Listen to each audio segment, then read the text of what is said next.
Okay, ini saya nak share berkenaan dengan satu ayam Philips model yang ramai yang pakai, yang sekarang ni, model 8616 ataupun 8625, GC8625. Okay, yang colour purple ni So model ni model model ada kat bawah tulis, kat bawah ada tulisan. So kat situlah ada model 8330, 8616, 8625. Okay. So sekarang ni steam dah keluar. Okay, sebelum ni owner bagi tahu saya steam tak keluar. So lampu kat atas ni berkelip lah laju. So kena ingat lampu berkelip laju ni, saya tak mau bagi tahu benda ni 100% confirm pump, tapi kita kena check dulu. Ada case tu apabila kami check pump tu okey, yang problemnya adalah solenoid valve yang problem. Okey, so sebab tu kita kena check dulu. Kita tak mau benda ni main rasa-rasa. By symptom okey, tapi untuk confirm kita kena check pakai multimeter, physical check, semualah. Itulah semua kan, dan testing. Okay, so untuk iron dia ni, dia claim memang tak keluar steam lah. Okay, tak keluar steam tu satu hal. Okay, apabila saya check, sebab dia cakap lampu kelip, so saya akan check lah. Saya akan check satu, dia punya pump, satu dia punya solenoid, satu dia punya boiler, satu dia punya board. Okay, dan kita check juga dia punya hose connection dia, yang high temperature hose tu. Andai kata ada bocor ke somewhere ke semua, yang tu pun kita kena check. Okay, so dan kita kena tengok dia punya tank. Kalau ada lumut ke apa, kita kena pakai chemical lah, cuci. Okay, so untuk boiler pula memang kalau ada scaling akan ambil masa yang lama. So apa kita buat, benda ni kalau nak tuang, owner nak request cepat, so scaling tu saya macam mana saya buat, saya buka tempat deka ni. Okay, tempat deka ni sekejap Okay, tempat deka ni, tempat yang pusing tu kan, tempat deka tu rendam dengan air panas. Jangan dalam keadaan air yang baru lepas guna, jangan buat macam tu. Biar air sejuk, buang air yang ada kat deka ni, buang semua. Okey, kita masak air panas yang RO lah, RO water, air tapis, RO water especially, bukan mineral. Okey, kita masak dia, lepas tu kita rendam dalam ni, kita bilah, kita kocak dia, kita tutup balik, kita ni lah, kita kocak 2-3 kali. So kita buat repeat step yang sama lebih kurang 3 kali. Andai kata scaling yang tebal kat situ, yang mula reput, dia akan keluar. So ni dia punya result dia. Ni sodak, kita panggil sodak lah. Ni adalah scaling lah.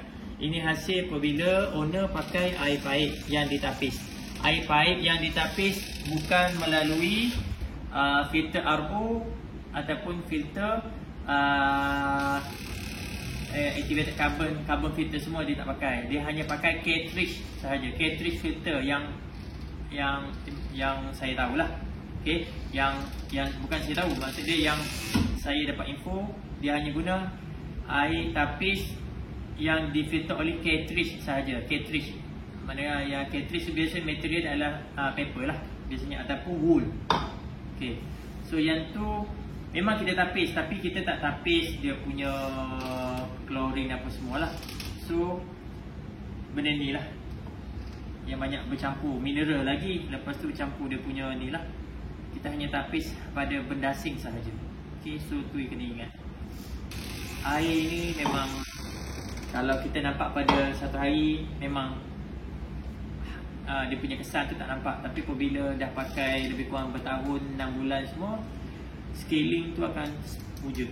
Okay, so benda-benda macam ni lah yang dia boleh blockage dalam boiler apa semualah. Okay, Dan tempat pump, saluran pump tu pun saya tak mau lah. Sebab pump ni memang sensitif lah, dia punya pump. Saya bagi tahu siap-siap, pump dia memang sensitif. Kalau any blockage, ada scaling kat depan, so berbahaya lah. Okay, boleh efek pada pump. Okay, so itulah saya nak bagi tahu. So sekarang InsyaAllah kita tengoklah result dia. Okay, kita nampak steam. Kena ingat siapa-siapa yang yang nak buat sendiri, yang mana yang tengok YouTube tu, tengok YouTube, tukar pump. Tapi andai kata hampa tak tukar, tak repair apa yang sepatutnya yang rosak atas box tu, kesan dia nanti sampai satu tahap nanti, apabila kita tengah gosok baju, tiba-tiba dia auto off. Baru nak start steam keluar, baru kita nak start gosok, auto off kat sini, automatic off. So itu menunjukkan dia punya power board ada masalah. So jangan sampai jadi macam tu. Sebab tu alang-alang kalau nak buat kita check overall semua. Okay, bukan kita check pada satu ni ya, pada satu orang kata pada satu item saja. So benda tu melibatkan banyak rangkaian lah. Okay, sebab benda ni adalah proses daripada liquid dia jadi vapor semua. Okay, so kena ingat satu lagi, steam yang keluar ni kita nampak pada mata kasar. Sebabnya dia punya temperature dia, kita panggil saturated steam juga lah, steam basah kan. Okay, temperature surface dia adalah lebih kurang 134. Sebab tu kalau kita letak kain ke apa gosok, dia tak orang kata tak hangus. Okay, tak hangus. Sebabnya benda ni dah orang kata, sebab tu kita panggil smart dia, kita tak perlu dah regulate temperature kat sini. Contoh kita nak gosok untuk cotton apa semua, tak perlu dah. So dia consider 134 degree Celsius dah cukup, dah cantik, plus dengan steam lagi. So plate ni memang temperature dia sekarang ni kita tengok memang 100, bawah 150 lah, ataupun paling tinggi pun 160. Tapi apabila kita tekan steam, dia akan drop. Okay, sekarang temperature jadi 124. Tapi sebab apa dia drop? Sebab steam tu, air tu dah reduce dia punya plate temperature, dan automatic sekali dia dah support untuk baju punya tu lah pada keadaan temperature plate 120 lebih. So tu yang, sebab tu kena ada steam untuk dia punya kata nak hilangkan kedut cepat. Gosok tu lebih cantik dan cepat. Sebab tu perlunya ada steam. Okay. Tapi make sure steam kering lah. Macam ni kita panggil dry steam lah. Kita panggil kalau ikut dry steam lebih tinggi lagi, tapi kita consider macam dry steam lah juga. Steam, kalau kata macam steam bercampur dengan air, menunjukkan kat sini plate ada masalah. Kat sini temperature akan jadi lebih kurang 100 degree Celsius pada takat didih air saja. Sebab tu steam yang keluar, air kat sini dia akan keluar melilit. Sebab apa? Dia tak cukup jadi vaporize. Air tu tak cukup temperature untuk dia jadi vaporize totally ya.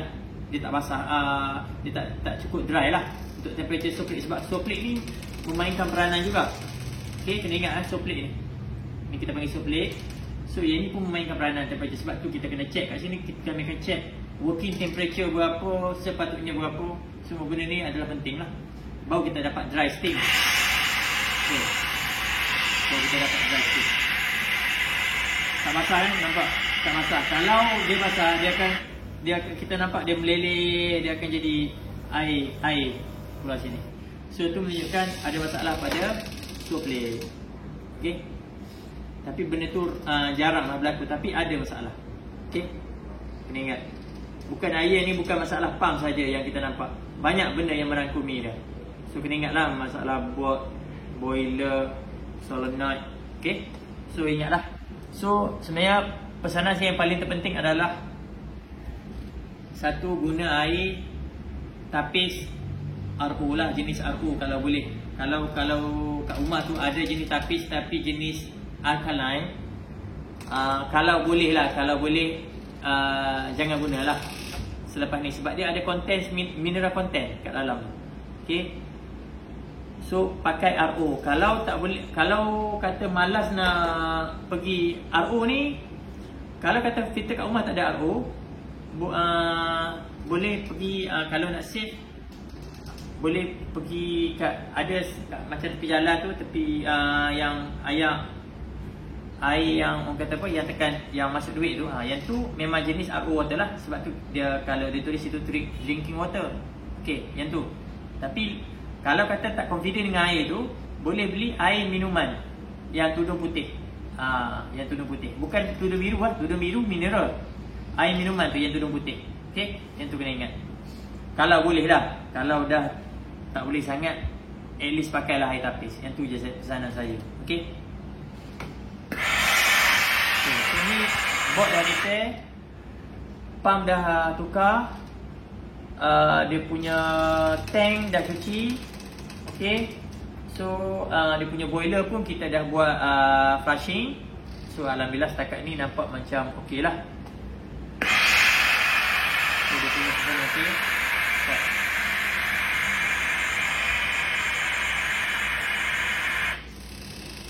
Okay, itu je lah saya, orang kata apa, daripada saya. So sekian, terima kasih lah. Okay, so sekian terima kasih. Saya harap video ni hampa share lah, keep sharing, InsyaAllah.